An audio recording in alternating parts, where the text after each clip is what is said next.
2015 Leadership Award. In the past, this award has been presented to a volunteer who best exemplifies the character and qualities that carry forth our mission of honoring our seniors and keeping them engaged in the community through one-on-one visiting friendships. For the first time, this year, this award will be shared among these 5 Evanston Township High School students. And these young people represent the best qualities of their generation: an eagerness to serve, a willingness to learn, an ability to teach new skills, and a respect for the elders of their community. And the seniors who have been beneficiaries of their visits have told us so. They've given up their time, their hearts, and their talents, from shooting a video documenting our senior volunteer friendships, to bringing a compassionate and sensitive ear to the life stories of our seniors, to introducing a senior to Facebook and ushering in the whole wide welcome world of family via technology, to helping in the office with mountains of tasks that keep the organization running. These students are truly special. And what has impressed us most, however, about these young people is the care and the respect they have felt for their senior friendships and the desire that they have to learn and grow and give. And we've been blessed beyond measure by their gifts, and so today it's our great pleasure to give them our thanks.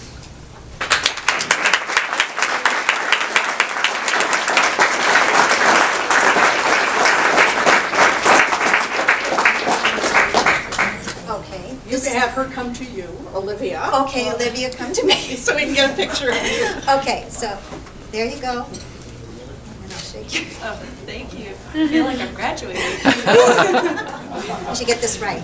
Okay, and Molly. All right. I don't know how to do this. Okay, here we go. Come and visit her. All right, Carolyn. All right, let's give this to you. And Cole. All right, here we go. Thank you. And we have one more, Daniel Cyrus, who was hoping to be here, but he has to work at Jewel today. But we still want to give applause to these fine young people.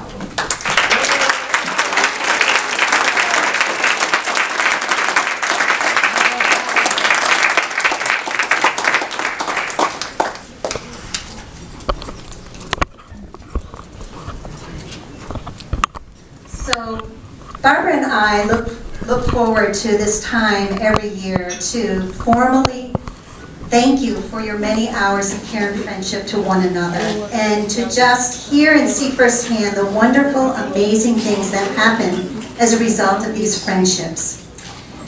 So one of the things that I fear most about aging and thinking about getting older is my world growing smaller. And I feel like if I'm blessed to live into my 70s and 80s and 90s, I kind of wonder, what is life going to be like? What's going to happen when I can't get back out into the community like I used to? Or what's going to happen when my good friends move away or maybe even pass away? And what's going to happen when my family, my own children, are knee-deep in the lives and demands of their own children? The question is, will I be forgotten? Will it just be me and my room? That's something that scares me. However, I don't know where I'm going to be down the road, but if I do, my hope is that I will have a Senior Connections friendship of my own. And this is because as I look around the room and I see the sea of faces that have friendships that have crossed generational boundaries, social boundaries, religious boundaries, racial boundaries. And I see the amazing things that happen as a result of these friendships and lives change and needs being met. I have a lot of hope, and I'm happy about that. Because, when I look at you, I see life is not over. In fact, many of you have had the opportunity to relive significant life milestones. You've been introduced to fiancés, invited to weddings and graduations, dance recitals, family holidays, and some of you have even been blessed to have the privilege to hold newborns or become unofficial grandparents. Needs have been met when we have these tech-savvy young people who come into your home and get your computer up and running and introduce you to the world of YouTube and emails and Facebook. And minds have been expanded, as one senior told me he did a study of the Crusades with his volunteer. And many of you have taken time to read news articles and discuss them and shared your pictures of travels abroad. And relief has been experienced as your volunteers have been willing to run errands for you, take you to the doctor's appointments, the pharmacy, the bank, hairdressers, or even out for a special outing, or some to visit a sick child in the ICU.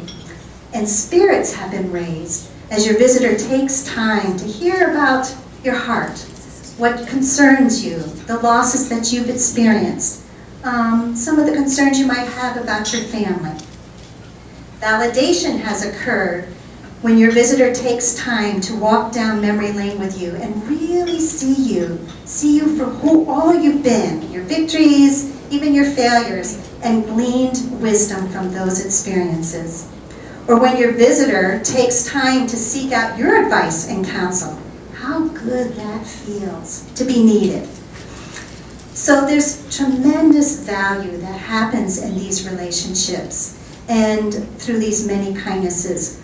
But there's one other thing that I think happens that's kind of an intangible thing that's hard to put in words. But when soul meets soul, something happens in a very significant way. It brings dignity to one's being and meaning to and purpose to life, and joy to the mundane, and hope for good days yet to be lived.